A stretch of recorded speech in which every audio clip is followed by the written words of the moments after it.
Yeah, remember Sagittarius is looking for God. And so how can you ever get enough? So it invites excess.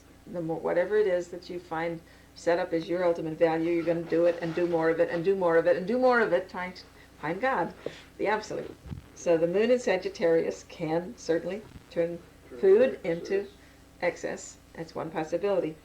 Plus also, Sagittarius is one of the fire letters representing an active metabolism if you stay physically active.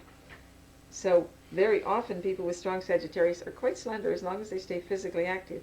But if they ever sit down and stop being physically active, they blow up like a balloon. And he was definitely a balloon. So it shows blocked areas in all four charts that are not letting this thing flow, and so therefore they... Yeah, but they're all in different ways. Now the top left woman came into a family with a father who actually was the Jupiter in Cancer. Normally I would assume that was mother in the fourth, but in her case it was father. He was plump, he was gentle, he was good-natured, he was kind, he was protective.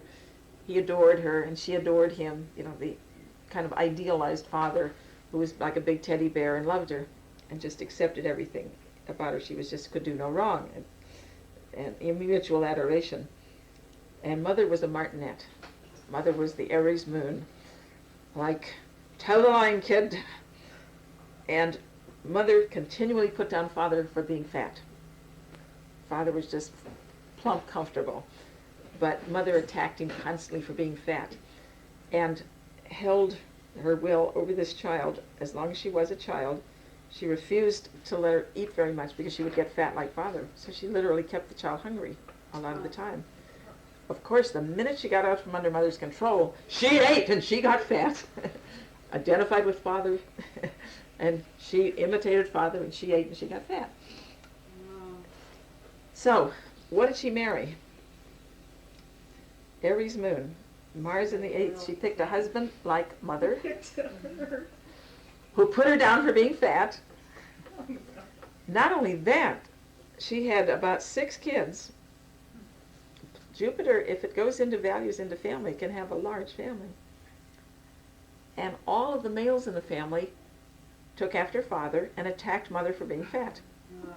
She had 4 men in the family who carried on for mother and constantly attacked her for being fat. And her only response was to cry And get fatter. and get fatter and be sick. She really did identify with her father.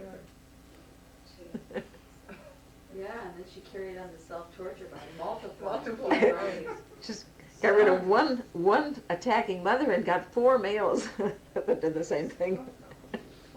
Talk about projection of power. Wow.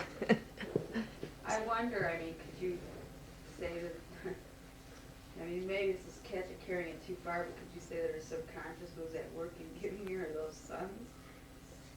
Sure.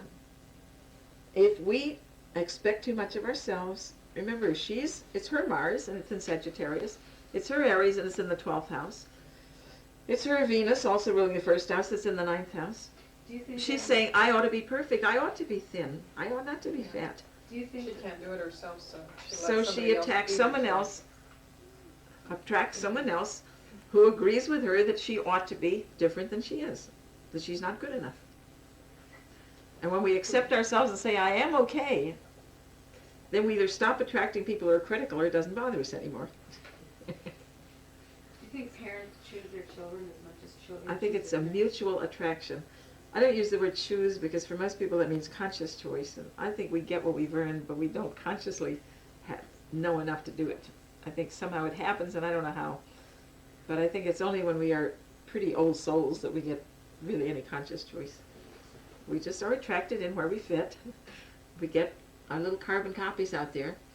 But if our feeling is, I am not good enough, we can attract someone else who agrees with us and says, that's right, you're not good enough. So it's best to wait until you're, Stay upstairs till you're an older soul.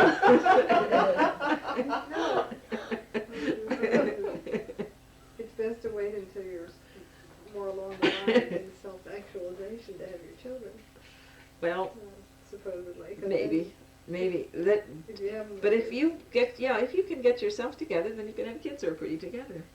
It starts inside. Always, it starts inside. What would you say to this woman? That she had to start by liking herself. It's okay to be human. I'm okay. I'm a good person. I'm a kind person. I'm a loving person. I'm a generous person. I'm an intelligent person. I'm okay. And it's okay to be plump. A lot of people like people who are plump. She wasn't grossly fat like the guy. But she put herself down and everybody around her put her down.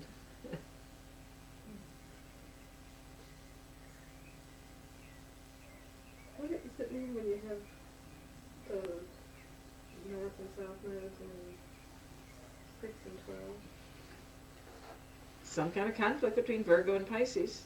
And one form of that is to be a victim. You can be an artist or a savior or a victim. But you don't look at the houses. Those are the houses. Oh, wait a minute. 6 and 12 are Virgo Pisces. Artist or savior or victim. Oh, And see, she didn't have any power. Her husband supported her. She stayed home and had kids. She was powerless.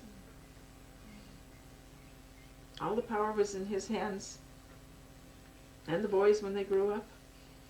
Power struggle with the kids, but they had the power. With Pluto in the 5th.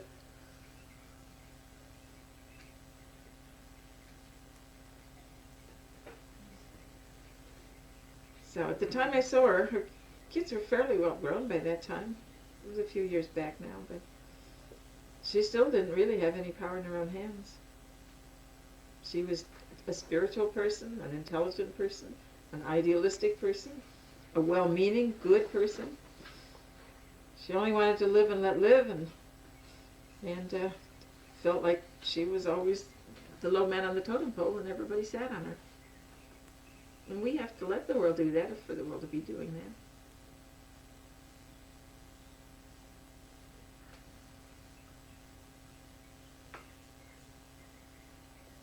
Okay, the next one.